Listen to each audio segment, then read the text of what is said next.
মধ্যপ্রাচ্যের রাজনীতিতে যেন হঠাৎ করেই ঘুরে গেছে খেলার মোড়। একদিকে যখন যুক্তরাষ্ট্র ও তার মিত্ররা ইরানকে চাপ দিয়ে পরমাণু কর্মসূচি সীমিত করার দিকে ঠেলে দিতে চাইছে, ঠিক তখনই তেহরান জানিয়ে দিল এক কঠোর বার্তা: ইউরেনিয়াম সমৃদ্ধকরণ বন্ধ হবে না। হুমকি, নিষেধাজ্ঞা কিংবা যুদ্ধের আশঙ্কা কোনো কিছুই আর তোয়াক্কা করছে না ইসলামী প্রজাতন্ত্র, বরং শক্তির ভাষায় আরও স্পষ্টভাবে নিজেদের অবস্থান তুলে ধরছে দেশটি। ইরানের এই ঘোষণা শুধু রাজনৈতিক বার্তা নয়, বরং এটি এক ধরনের কৌশলগত সতর্ক সংকেত, যা ওয়াশিংটন ও তার ঘনিষ্ঠ মিত্রদের নতুন করে চিন্তায় ফেলেছে। দীর্ঘদিন ধরে পারমাণবিক শক্তি নিয়ে আলোচনা, চাপ এবং পাল্টা হুমকির মধ্য দিয়ে চলছিল যুক্তরাষ্ট্র ইরানের সম্পর্ক, কিন্তু এবার তেহরান যেন স্পষ্ট করে দিল, পারমাণবিক কর্মসূচি কোনো দর কষাকষির বিষয় নয়, এটি তাদের সার্বভৌম অধিকার।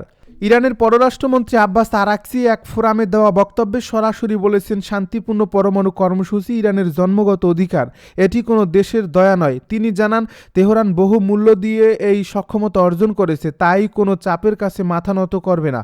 এমনকি যদি যুদ্ধ চাপিয়ে দেওয়া হয়, তাহলেও ইউরেনিয়াম সমৃদ্ধকরণ থামবে না। এই বক্তব্যের পর আন্তর্জাতিক মহলে শুরু হয়েছে নতুন আলোচনা। তাহলে কি ইরান আরও এক ধাপ এগিয়ে যাচ্ছে পারমাণবিক শক্তির পথে? আরাকচির বক্তব্যে সবচেয়ে তাৎপর্যপূর্ণ বিষয় হলো তার আত্মবিশ্বাসী ভাষা। তিনি স্পষ্ট করে দেন, উপসাগরীয় অঞ্চলে মার্কিন নৌবহর মোতায়েন করলেও ইরান ভয় পায় না। এই মন্তব্য যেন যুক্তরাষ্ট্রকে সরাসরি চ্যালেঞ্জ, কারণ সাম্প্রতিক সময়ে মধ্যপ্রাচ্যে মার্কিন সামরিক উপস্থিতি বৃদ্ধি পেয়েছে, যার মূল উদ্দেশ্য ছিল ইরানের উপর চাপ সৃষ্টি করা এবং তাদের পারমাণবিক কর্মসূচি নিয়ন্ত্রণে বাধ্য করা। কিন্তু ইরান এখন সেই চাপকে উল্টো শক্তির জবাব দিয়ে মোকাবিলা করছে। এই বক্তব্য আসে এমন সময়ে যখন ওমানের রাজধানী মাস্কোটে যুক্তরাষ্ট্রের বিশেষ দূত স্টিভ উইটকফের সঙ্গে ইরানি প্রতিনিধি দলের বৈঠক অনুষ্ঠিত হয়েছে। আলোচনার মাত্র 2 দিন পরই এমন কড়া বার্তা দেওয়ার আন্তর্জাতিক পর্যবেক্ষকদের ধারণা, ইরান আলোচনা করলেও কোনো ছাড় দিতে প্রস্তুত নয়, বরং তারা আলোচনাকে ব্যবহার করছে নিজেদের অবস্থান আরও শক্ত করার কৌশল হিসেবে। এ পটভূমিতে রয়েছে মার্কিন প্রেসিডেন্ট ডোনাল্ড ট্রাম্পের একের পর এক করা বক্তব্য। ট্রাম্প প্রশাসন শুরু থেকেই ইরানের বিরুদ্ধে কঠোর অবস্থান নিয়েছে। হোয়াইট হাউস স্পষ্টভাবে চায় ইরান নতুন কোনো পারমাণবিক চুক্তিতে ফিরুক এবং তাদের ইউরেনিয়াম সমৃদ্ধকরণ কার্যক্রম সীমিত করুক। কিন্তু তেহরানের সাম্প্রতিক অবস্থান বলছে তারা চাপের কাছে নতি স্বীকার করবে না, বরং প্রয়োজনে আরও কঠোর জবাব দিতে প্রস্তুত। আন্তর্জাতিক আণবিক শক্তি সংস্থা IAEA জানিয়েছেন, ইরান ইতিমধ্যেই 60% বিশুদ্ধতা পর্যন্ত ইউরেনিয়াম সমৃদ্ধ করতে সক্ষম হয়েছে। বিশেষজ্ঞদের মতে পারমাণবিক অস্ত্র তৈরির জন্য প্রয়োজন হয় 90% বা তার বেশি সমৃদ্ধকরণ। সেই হিসেবে ইরান এখন অস্ত্র গ্রেড পর্যায়ের একেবারে কাছাকাছি অবস্থানে রয়েছে। আর এই তথ্যই যুক্তরাষ্ট্র এবং ইউরোপীয় দেশগুলোর উদ্বেগ আরও বাড়িয়ে তুলছে। বিশ্লেষকদের মতে ইরানের এই সক্ষমতাই তাদের সবচেয়ে বড় শক্তি, কারণ এটি শুধু পারমাণবিক কর্মসূচি নয়, এটি রাজনৈতিক এবং কূটনৈতিক শক্তির হাতিয়ার। ইরান জানে তাদের এই ক্ষমতার কারণে যুক্তরাষ্ট্র কিংবা ইসরায়েল সরাসরি আক্রমণের সিদ্ধান্ত নিতে দ্বিধায় পড়ে। তেহরান স্পষ্টভাবে বুঝে গেছে, শক্তি থাকলেই আলোচনা টেবিলে সম্মান পাওয়া যায়। তাই তারা নিজেদের সামরিক ও প্রযুক্তিগত সক্ষমতাকে আলোচনার অস্ত্র হিসেবে ব্যবহার করছে। ইরানের শক্তির আরেকটি বড় দিক হলো তাদের ক্ষেপণাস্ত্র কর্মসূচি।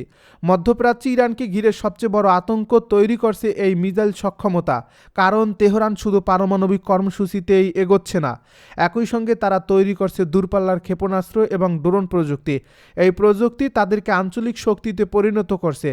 ইরান যদি চায়, তাহলে খুব অল্প সময়ের মধ্যে মধ্যপ্রাচ্যের বিভিন্ন মার্কিন ঘাঁটি কিংবা ইসরায়েলের গুরুত্বপূর্ণ স্থাপনায় আঘাত হানতে পারে। মধ্যপ্রাচ্যে উত্তেজনার পারদ যখন প্রতিদিনই নতুন মাত্রায় ওঠানামা করছে, ঠিক সেই সময় ইরান সামনে আনলো তাদের অন্যতম ভয়ঙ্কর ব্যালিস্টিক ক্ষেপণাস্ত্র খোররাম-4। একদিকে ওমানে পরোক্ষ আলোচনা, অন্যদিকে পারস্য উপসাগরে মার্কিন যুদ্ধজাহাজের উপস্থিতি, প্রকাশ্য হুমকি আর পাল্টা শক্তি প্রদর্শনের প্রতিযোগিতা।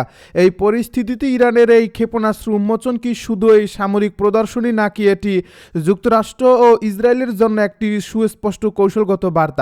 বিশ্লেষকেরা বলছেন, এই সময়টা মোটেও কাকতালীয় নয়, বরং আলোচনার টেবিলে বসেও ইরান যে দুর্বল অবস্থানে নেই, বরং যুদ্ধের ভাষায় নিজেদের অবস্থান আরও শক্তভাবে জানান দিতে চায়। সেটাই স্পষ্ট হয়। ইরানের লক্ষ্য একটাই, প্রতিপক্ষকে বোঝানো যে তারা শুধু কথা বলছে না, প্রস্তুতিও নিচ্ছে পূর্ণ শক্তিতে। ইরান সম্প্রতি যে ভূগর্ভস্থ ক্ষেপণাস্ত্র ঘাঁটি বা মিসাইল সিটি প্রদর্শন করছে সেটিও ছিল এই বার্তার অংশ। এই ভূগর্ভস্থ স্থাপনাগুলোতে ইরান যে বিশাল পরিমাণ ক্ষেপণাস্ত্র সংরক্ষণ করছে তা মধ্যপ্রাচ্যের সামরিক ভারসাম্যকে নতুনভাবে ভাবতে বাধ্য করছে পশ্চিমা শক্তিগুলোকে। আর সেই ঘাঁটিতেই সামনে আনা হয়েছে খোররামশার-4, যাকে অনেকেই বলছেন ইরানের সবচেয়ে শক্তিশালী ব্যালিস্টিক অস্ত্রগুলোর একটি। খোররামশার-4 মূলত ইরানের ভারী ব্যালিস্টিক ক্ষেপণাস্ত্র শ্রেণীর একটি অত্যন্ত গুরুত্বপূর্ণ অস্ত্র। এর পাল্লা প্রায় 4000 কিলোমিটার, যা ইরানের সীমান্ত থেকে সহজেই মধ্যপ্রাচ্যের বড় বড় সামরিক ঘাঁটি এমনকি ইসরায়েল পর্যন্ত পৌঁছাতে সক্ষম। শুধু দূরত্ব নয়, এই ক্ষেপণাস্ত্রের সবচেয়ে ভয়ঙ্কর দিক হলো এর ওয়ারহেড বহনের ক্ষমতা। এটি প্রায় 1500 কেজি ওজনের ওয়ারহেড বহন করতে পারে, যা সাধারণত ক্ষেপণাস্ত্রের তুলনায় অনেক বেশি বিধ্বংসী ক্ষমতা নির্দেশ করে। বিশেষজ্ঞদের মতে এত বড় ওয়ারহেড বহনের অর্থ হচ্ছে এটি শুধু একটি লক্ষ্যবস্তুতেই আঘাত হানার জন্য নয়, বরং ব্যাপক ক্ষয়ক্ষতি সৃষ্টির জন্য পরিকল্পিত।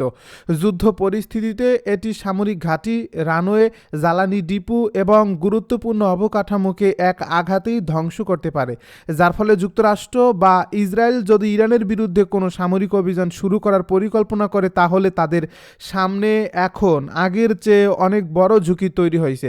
তবে খোররামশার-4-এর সবচেয়ে আলোচিত বৈশিষ্ট্য হলো এর ম্যানুভারেবল ওয়ারহেড, অর্থাৎ এটি উড্ডয়নের শেষ পর্যায়ে এসে নিজের পথ পরিবর্তন করতে সক্ষম। আধুনিক যুগে মিসাইল ডিফেন্স সিস্টেমগুলো সাধারণত ক্ষেপণাস্ত্রের গতিপথ বিশ্লেষণ করে সেটিকে মাঝপথে ধ্বংস করার চেষ্টা করে, কিন্তু যদি ক্ষেপণাস্ত্র শেষ মুহূর্তে পথ পরিবর্তন করে তাহলে সেটিকে প্রতিহত করা অনেক কঠিন হয়ে যায়। এই প্রযুক্তিগত সক্ষমতা ইরানের জন্য বড় কৌশলগত সুবিধা, কারণ যুক্তরাষ্ট্র ও ইসরায়েলের কাছে অত্যাধুনিক আকাশ প্রতিরক্ষা ব্যবস্থা রয়েছে। ইসরায়েলের আয়রন ডোম, ডেভিড সিলিং এবং অ্যারো সিস্টেম কিংবা মার্কিন থার্ড এবং প্যাট্রিয়ট সিস্টেম বহুবার কার্যকারিতা দেখিয়েছে, কিন্তু খোররামশার-4-এর মতো ক্ষেপণাস্ত্র যদি শেষ মুহূর্তে গতিপথ বদলে ফেলে তাহলে সেই প্রতিরক্ষা ব্যবস্থার কার্যকারিতা নিয়ে প্রশ্ন উঠতে পারে। আরেকটি বড় বিষয় হলো এই ক্ষেপণাস্ত্রের শেষ পর্যায়ে ইলেকট্রনিক গাইডেন্স বন্ধ হয়ে যাওয়ার মতো কৌশলগত ব্যবস্থা থাকার কথা বলা হচ্ছে। এর ফলে ইলেকট্রনিক ওয়ারফেয়ার বা জ্যামিং পদ্ধতি ব্যবহার করে ক্ষেপণাস্ত্রকে বিভ্রান্ত করা অনেক বেশি কঠিন হয়ে পড়বে। অর্থাৎ ইরান শুধু ক্ষেপণাস্ত্র বানায়নি, বরং প্রতিপক্ষের প্রতিরক্ষা ভেঙে দেওয়ার পরিকল্পনাও করছে। তবে সামরিক বিশ্লেষকেরা বলছেন খোররামশার-4-এর আসল গুরুত্ব শুধু এর পাল্লা বা গতি নয়, বরং এটি কি বার্তা দিচ্ছে সেটাই মূল বিষয়। কারণ ইরান এটিকে এখন আর শুধু একটি অস্ত্র হিসেবে দেখাচ্ছে না, বরং এটি তাদের সেকেন্ড স্ট্রাইক ক্যাপাবিলিটি বা দ্বিতীয় আঘাত সক্ষমতার প্রতীক হয়ে উঠছে। মধ্যপ্রাচ্যের রাজনীতিতে ইরান ও যুক্তরাষ্ট্রের দ্বন্দ্ব নতুন কিছু নয়। কয়েক দশক ধরে চলা এই বৈরিতার কারণে অঞ্চলটি বারবার অস্থির হয়ে উঠেছে। তবে সাম্প্রতিক সময়ে পরিস্থিতি আরও জটিল রূপ নিয়েছে। ইরানকে ঘিরে যুক্তরাষ্ট্রের সামরিক উপস্থিতি বাড়ছে, একের পর এক যুদ্ধজাহাজ মোতায়েন করা হচ্ছে উপসাগরীয় অঞ্চলে। একই সঙ্গে ওয়াশিংটনের পক্ষ থেকে ইরানের বিরুদ্ধে কঠোর অবস্থানের বার্তাও আসছে। এই উত্তপ্ত বাস্তবতায় আলোচনার কেন্দ্রে উঠে এসেছে সৌদি আরবের অবস্থান, যা নতুন করে নানা প্রশ্ন ও বিশ্লেষণের জন্ম দিচ্ছে।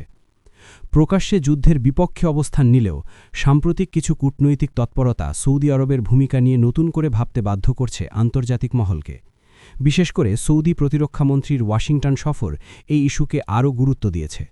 এই সফরকে ঘিরে সৌদি আরব কি আগের অবস্থান থেকে কিছুটা সরে আসছে, নাকি এটি কৌশলগত সতর্কতারই অংশ, তা নিয়ে শুরু হয়েছে বিস্তর আলোচনা। সম্প্রতি সৌদি প্রতিরক্ষামন্ত্রী প্রিন্স খালিদ বিন সালমান যুক্তরাষ্ট্র সফরে গিয়ে গুরুত্বপূর্ণ বৈঠক করেন। ওয়াশিংটনে তিনি মার্কিন পররাষ্ট্রমন্ত্রী মার্কো রুবিও এবং যুক্তরাষ্ট্রের বিশেষ দূত স্টিভ উইটকফের সঙ্গে বৈঠকে বসেন।